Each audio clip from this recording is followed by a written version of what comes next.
On July 4th, 1898, the SS La Bourgogne, a French ocean liner, was traveling at 17 knots, approximately 60 miles off the coast of Sable Island.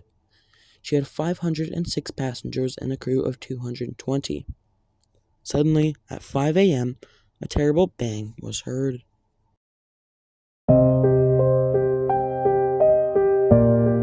About a month prior, on June 8th, 1898, the British cargo ship Cromartyshire departed Dunkirk, France for Philadelphia. She had a crew of 20, as well as the captain's wife and 2 children. The Cromartyshire carried approximately 2,200 to 2,400 tons of coal.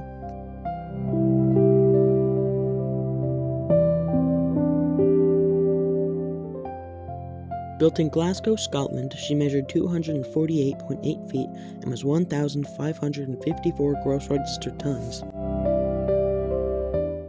She was launched on August 6, 1879 at the Russell & Co. shipyard in Glasgow. She had 2 compartments separated by a single bulkhead. She sailed her maiden voyage on September 18, 1879 to Sydney, Australia. She arrived on December 23rd after 96 days. She carried approximately 24 to 26 crew. The SS La Bourgogne was launched on October 8, 1885. Unlike the Cromartyshire, the La Bourgogne was an ocean liner. She was 494 feet long and 7,395 gross registered tons. Her maiden voyage was on June 19, 1886. She carried 639 people, that consisting of 427 passengers and 212 crew. Over her 12-year-long career, she carried more than 140,000 passengers.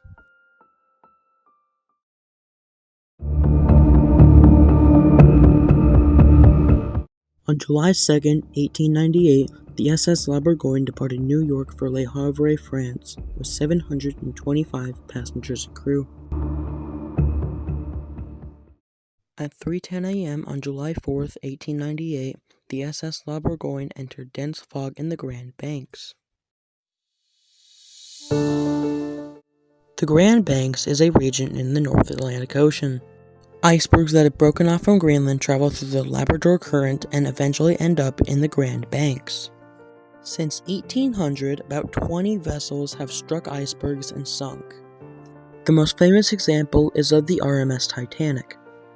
On April 14, 1912, the Titanic struck an iceberg on its maiden voyage. Out of 2,208 passengers and crew, 1,496 died. A lesser-known example is of the John Rutledge. On February 20th, 1856, at 9 a.m., the John Rutledge, an American packet ship, struck an iceberg with 149 on board. Of the said number, 148 perished. A single person, Thomas W. Nye, survived. He was in a lifeboat for 9 days before being picked up by an American packet ship called the Germania. Sorry about that. Back to the La Bourgogne. Just 2 hours later at 5 a.m., the Cromartyshire slammed into the La Bourgogne's starboard side. The La Bourgogne immediately violently listed to starboard. When we think of women and children first, we often think of the Titanic disaster of 1912, where the crew worked tirelessly to put people into lifeboats. In fact, over 70% of the women and children on board survived. That is how tirelessly the crew on the Titanic worked. However, the same cannot be said of the La Bourgogne. As the ship sank, the crew actually fought the passengers. And it actually got so bad that a crew member cut a woman's throat and threw her out of a lifeboat just to save a room. You know, this always reminded me of the SS Arctic disaster, when the SS Arctic was also struck by a ship, and out of 400 people, 312 died. Only 88 people survived, and I believe that was all or mostly crew. That should put into your brain just how bad the crew was on this ship. 48% of the crew survived, while only 13% of the passengers survived. 115 crew members survived, while only 61 passengers survived. I heard this story where, I forget where I heard it from, but there was this lifeboat full of women and children. It actually got away safely, but one of the La Bourgogne's massive funnels crushed it, killing every single person in it. The La Bourgogne sank 40 minutes after the collision, so at about 5:40 a.m.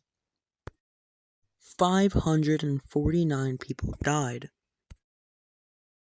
Yeah, so basically her bow lifted in the air and she sank in about 11,000 plus feet of water. Her wreck has never been found. Just if you want to know where the collision happened, it's at these coordinates on screen. This is a newspaper posted by the New York Journal about the sinking of the La Bourgogne. Sinking of La Bourgogne, most appalling disaster in recent times. Hey, it's actually in English. Wow, it's not in French. Wow, okay, I'm sorry.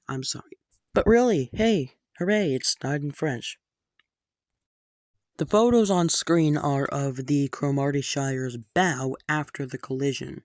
It took a few months to repair, but she got back into service.